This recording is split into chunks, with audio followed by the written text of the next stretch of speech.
Hello, welcome to another week. Piali, Hambio, Kenwa. I hope you all are doing well, and that everything's been going great thus far for you guys. Um, and I hope that your studies are going well and things are lining up.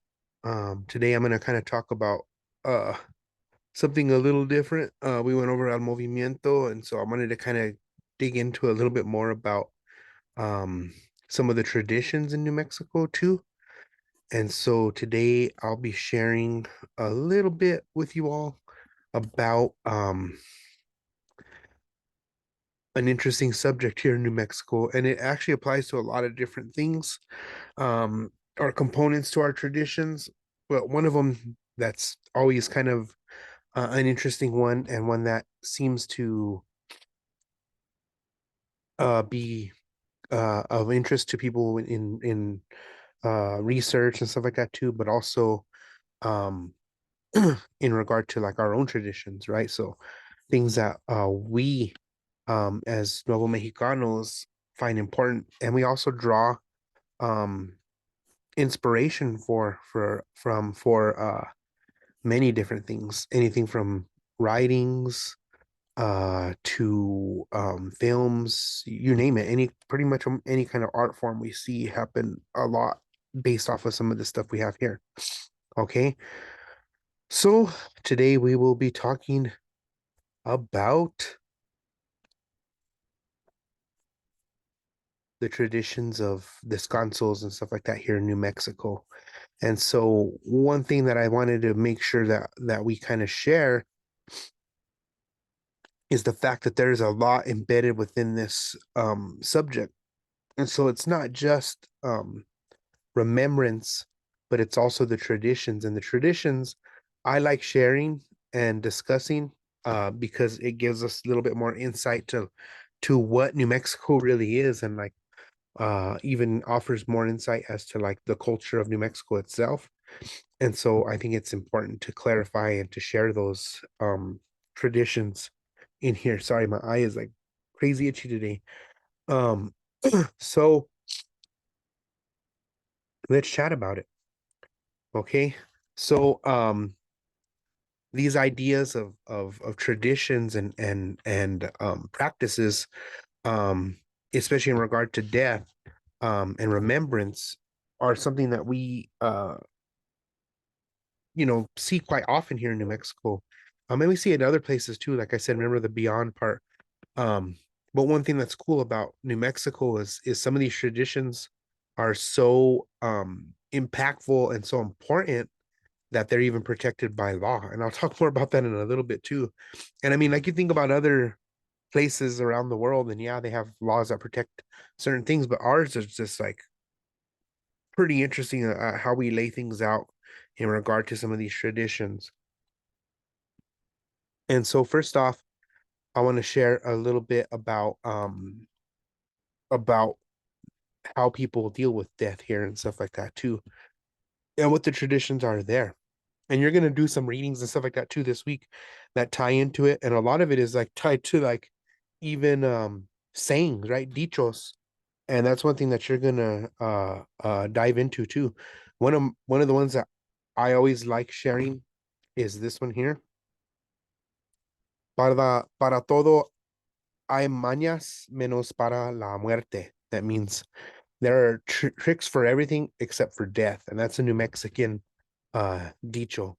And so what happens is people live by these things, and people come up with them based off of like our reaction to certain things like death, or like loss, or uh going on to our next journey, right? And things like that.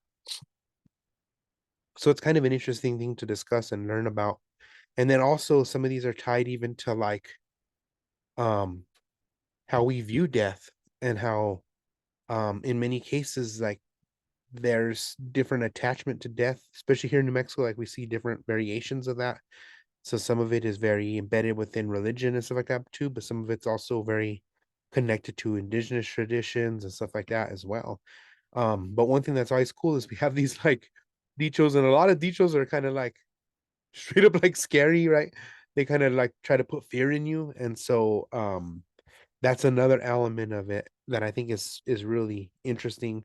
And when like growing up and hearing the details of my from my family, like some of them were like, whoa, like I don't understand what you're talking about, and like and some of them were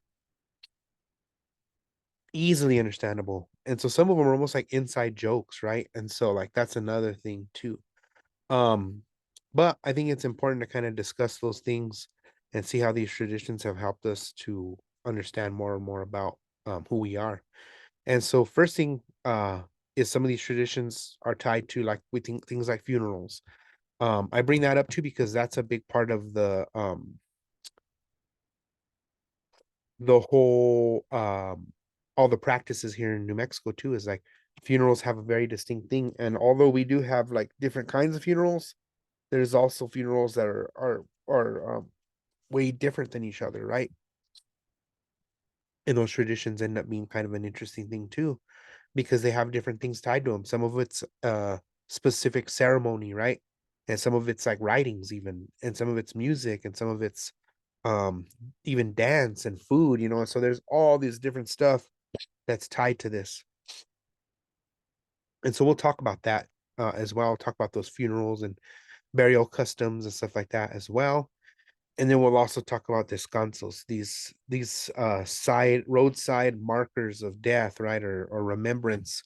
And so we will discuss those as well because we see those quite often here, and that's like a big tradition here in New Mexico, um, that many people participate in, right? And it's not even just like on the side of the road because someone got in a car accident and things like that. It's also like different places. I mean, there's a number of areas where we see this occur. And in New Mexico too, there's always like different traditions in regard to this.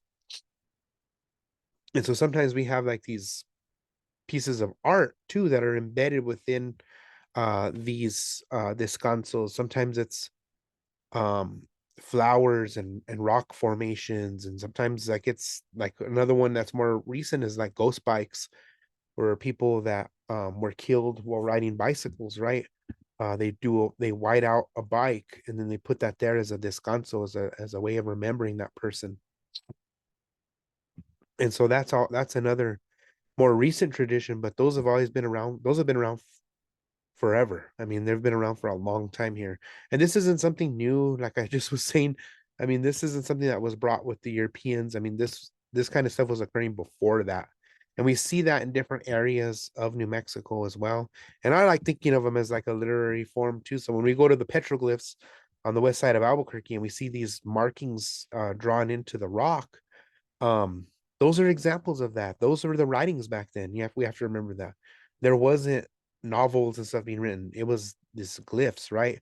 And so we see them there, and we see them in other places in different indigenous areas here in New Mexico, where we saw that. We saw those same pieces of imagery. We saw um an image left behind to represent the loss of somebody and stuff like that too. So that was the descansos of the past. And then next thing you know, we saw that change a little bit with the Spanish, where they started adding other ones in there too. But first, I want to kind of talk a little bit about the Pueblo and indigenous burial traditions too. And I know that's like kind of hard for people to say. I'm gonna move my picture down a little bit because I feel bad having that guy show. So there's this familia at a funeral, right? And so it's the Spanish and Mexican traditions to ever get that. But let's talk a little bit uh before we get into that about the Pueblo and other indigenous groups burial traditions. And so pre-contact people would deal with death a certain way. There was like prescribed ceremony too that was attached to death.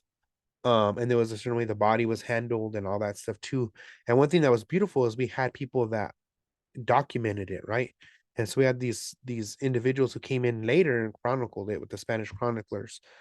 But we also had people that did research and later in the 1900s, really, that started to explain more about these traditions and how they varied throughout the state.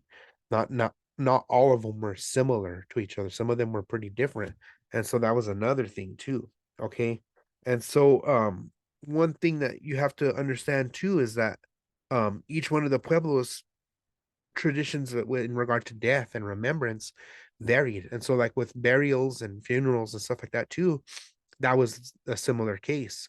So we didn't always see something similar, right? And so I'm gonna share like some of the stuff with my family, who are Tewa people from Okewinga and Santa Clara and places like that. And Okewinga is was used to be San Juan Pueblo. And that's where Pope was from the Pueblo Revolt. And so we take a lot of pride in that, right? And so to understand that, you have to understand like what the traditions were and continue to be, right? And so in San Juan, and I love this thing because there's a piece of writing that I found. It was called the Burial Customs of Indians of the Southwest, and it was written in the early 1900s. And they shared a lot of this stuff, and it's cool to read it because like it does give a glimpse into like the traditions that we practice, but not it doesn't it has like a kind of respect, I guess you would consider.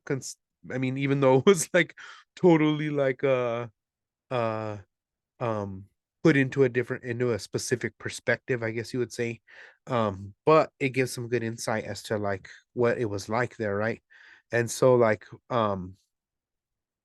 to give you a kind of an explanation of it, so if someone dies, in our traditions, it's like that person needs to be laid like to the east side, which is the side the sun rises, right?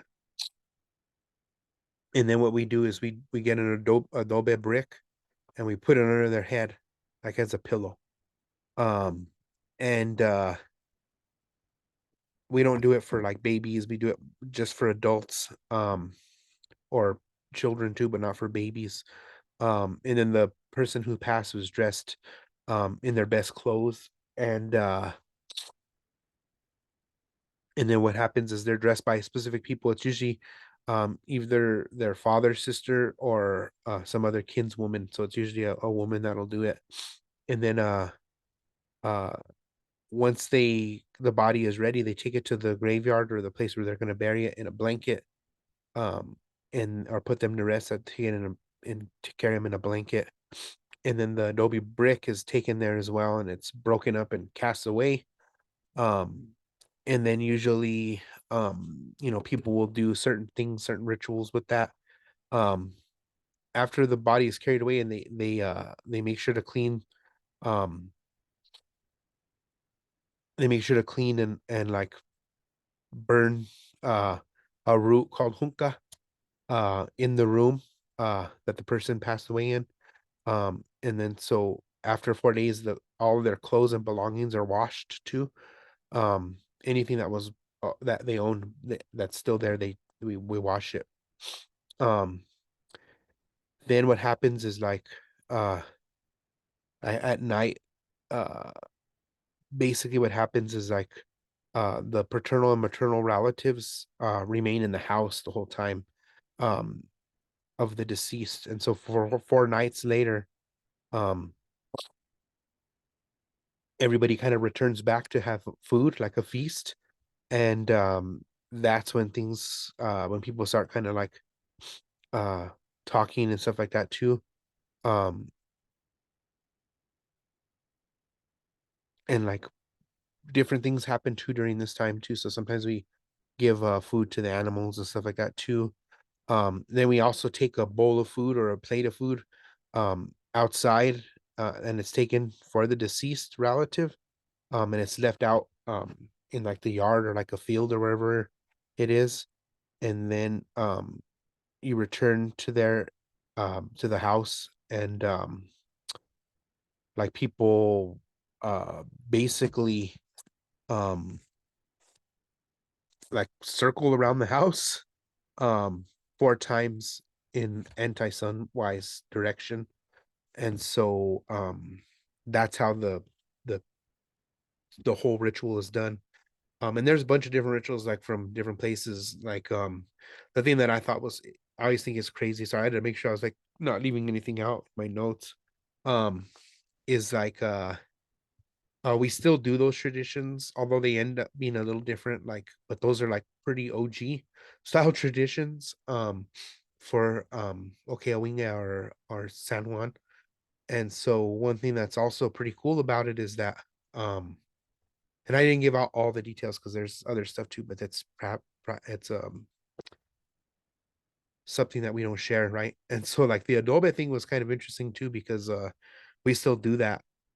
So whenever someone's passing, that's always a thing that we hold there. This is the horno at my place. And there's the adobes that we keep on hand too. And so like when recently when my father passed, um, we did the same traditions for him.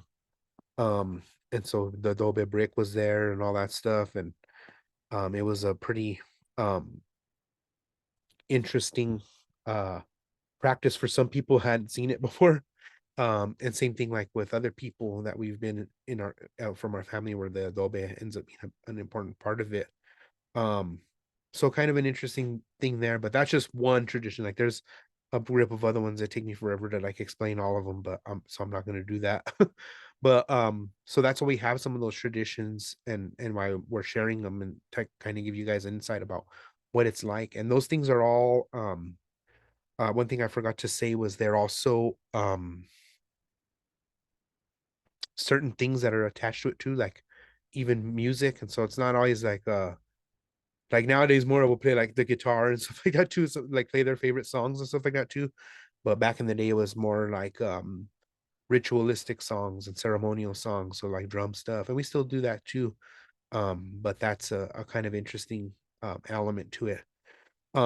In a more modern context too, there was also one element of that that's um an influence for that too is the Spanish and Mexican traditions, right?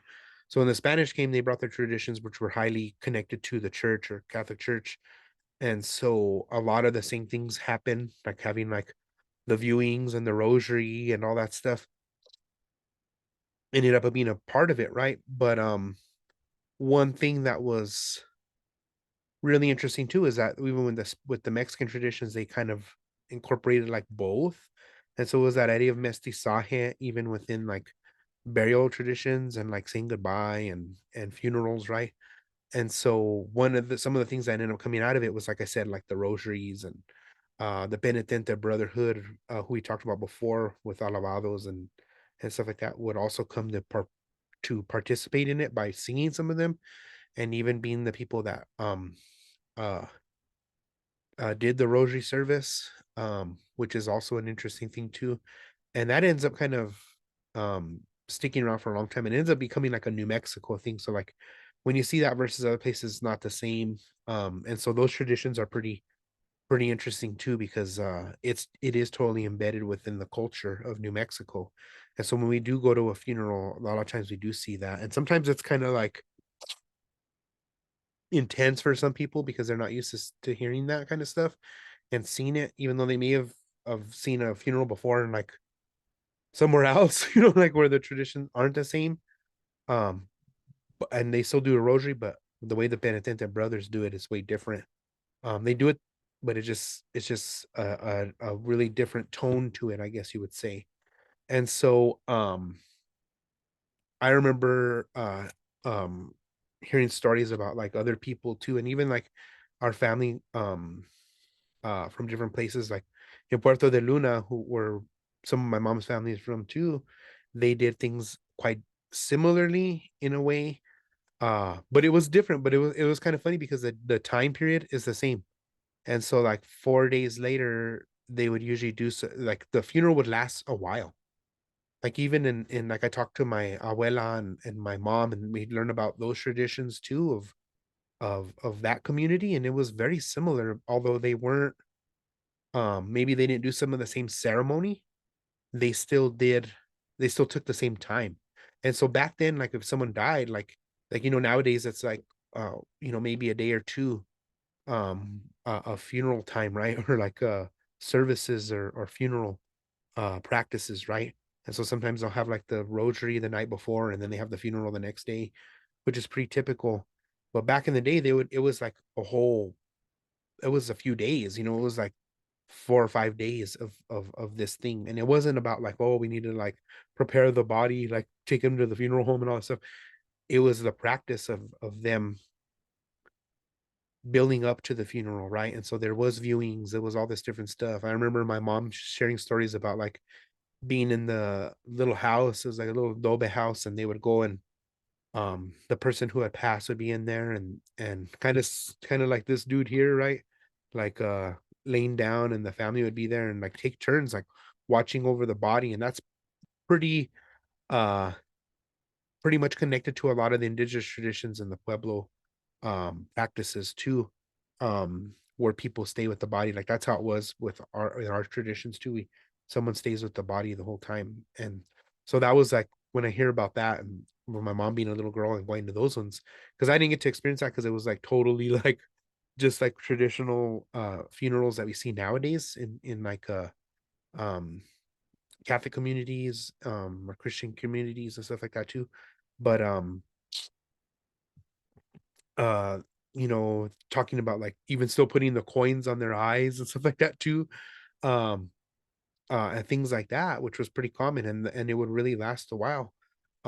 So people wouldn't just come and go. It was like sometimes even like a week long thing that you were going to be in participating in. And so that was something that was kind of interesting too. um but yeah, there's a lot of stuff. And I remember a while back my wife's uncle was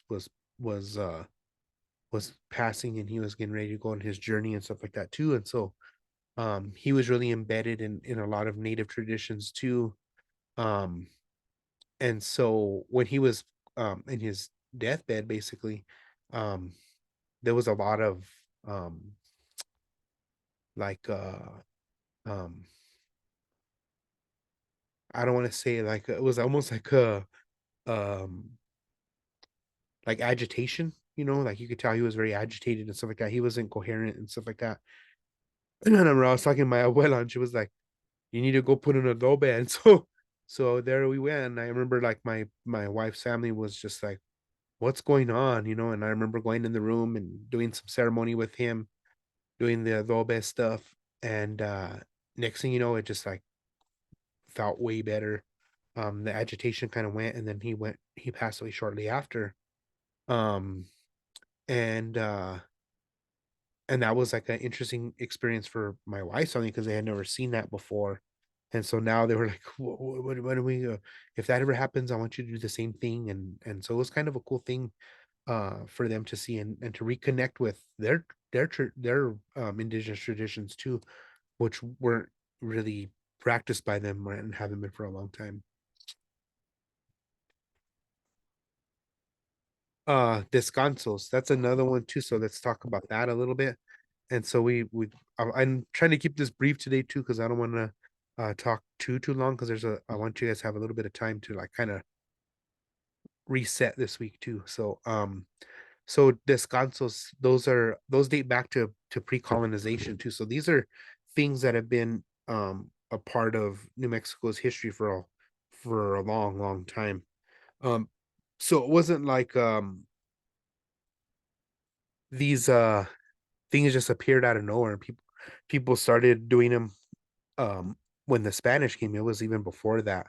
And so there's a lot of examples that we see, not necessarily from writings and stuff like that too, but like things we see, like I said, the petroglyphs, and things we see like in rock formations where we've seen like human remains underneath, right? And those were those descansos, those were those um um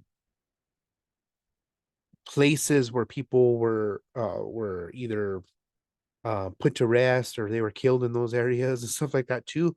Where they were there to be a reminder of where that person passed, right? And so it happened even before contact or pre-colonization. So after that, yeah, so we see these things here. Like these are in the Sangre de Cristo, where we've seen like many different indigenous burial grounds too, where people were laid to rest there in certain places, right?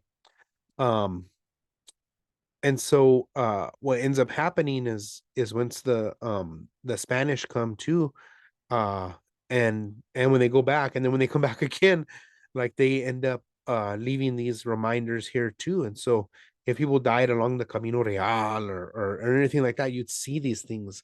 And so descansos end up being a part of it. So even with the Camino Real and places like that, Spaniards and other individuals who died along the way, they would leave this thing to remember them, right? And so here's like a cool example too. Here we have like a basically kind of like the similar to we see with petroglyphs, and this was where someone was laid to rest um in like the 1700s, and they left these marks to show that that was where that person was laid to rest. um and so we saw this happen a lot. um and you have to remember, like even like the Camino, it was like 1,500 miles that went all the way into Mexico, right? And went to places like San Gabriel, and which was outside of Santa Fe, which is where a lot of this stuff ended up picking up. And so we see like things like that embedded in there. Um, if we look here, it's like several people too. It wasn't just like one person. And then when they started like um making other kinds of descansos, and so not just roadside ones, but also ones that were there to commemorate like whole groups of people. So like what ends up being like cemeteries and stuff like that as well. Let me go to the next page. So yeah, so we can see some stuff here. So this is like some of the more examples that were like, from the early 1900s and stuff like that too. And these are from the 1800s, where you have like burial or cemeteries with crosses and stuff like that too, to show where people were laid to rest. But then we still continue to have these, like this is over here by the Rio Grande, um where someone passed, and they have these descansos there, right? And they're usually like an interesting tradition, because they're also like they're like people continue to decorate them, just like we see with grave sites and stuff like that too, where people go in and will take like flowers and like these like I like these little figurines and stuff like that too, in remembrance of that person and to keep their memory alive, right? And it kind of leads into like other stuff which I'll talk about later.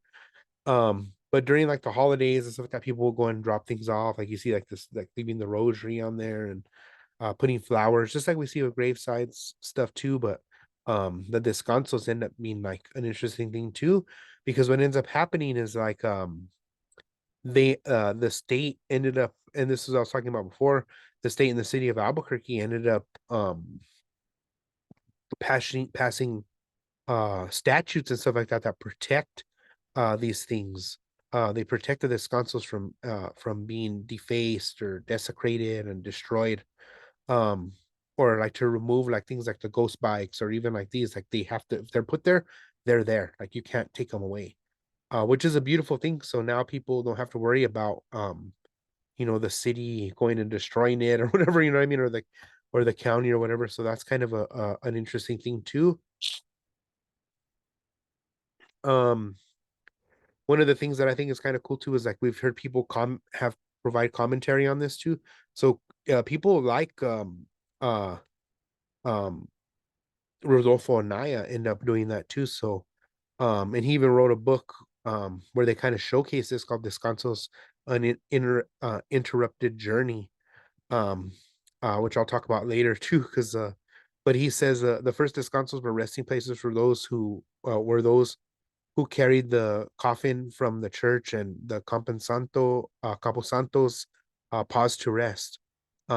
If the Camposanto was far from the church, the men grew tired, and they would pause to rest, lowering the coffin and then placing it on the ground. The place where they rested was a descanso. With the time, the descansos from the church to the cemetery would become resting spots. And so there was even things like that. But nowadays, like, or even like in that, during that time period too, it was also a place where someone passed or whatever, they would leave that piece of memory there for us too. But he says that in his book, which I think is kind of interesting too. um but yeah, so these are some of those things there. The other thing too I wanted to talk about was Dia de los Muertos in New Mexico. So um it's been like it's blown up way more in the more recent years, because of like film and movies and stuff like that too that have showcased other traditions of Dia de los Muertos, and we get that from our Mexican traditions too. But the traditions were also kind of practiced in indigenous practices too. And so those offerings and things like that aren't a new thing. Like this is something that's been around for a long time. And so Dia de los Muertos typically is associated with Mexican culture, but here in New Mexico we do those practices too, and a lot of it is because we were in Mexico for a long time too. So like it's kind of an interesting thing, but they coincide too with and it has like indigenous roots with when you talk about Mictlan and uh the spirit world, if you will, right? In Mexican traditions. Um it's connected to that. And there's so many like really cool things in regard to it.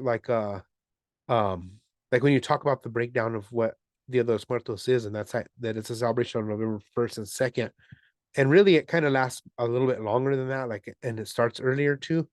And so there's certain days that are connected to certain things, right? And so but it's basically believed that the spirits of the dead come home to spend time with us and visit, right? Their relatives who are still here. Um and it also coincides with a couple of days with the Roman Catholic practices too, which includes All Saints Day and All Souls Day in November, right? And so in Dia de los Muertos traditions, like there's a day of remembrance of children who passed, and a day of remembrance for spirits of adults. And then there's like spirits of all the dead, right? A day of practice of all the dead, and that's Dia de los Muertos. So like uh it's kind of interesting because it's broken up like that, but typically we see it go over those 2 days, um which is pretty cool. And at that time you hear people leaving interesting stuff for people for in remembrance of those people. Nowadays people make ofrendas, right, or the altars, and they put pictures of people and stuff like that too. Back in the day when they didn't have pictures, it was more about, it's called an ofrenda, it's like offerings, right?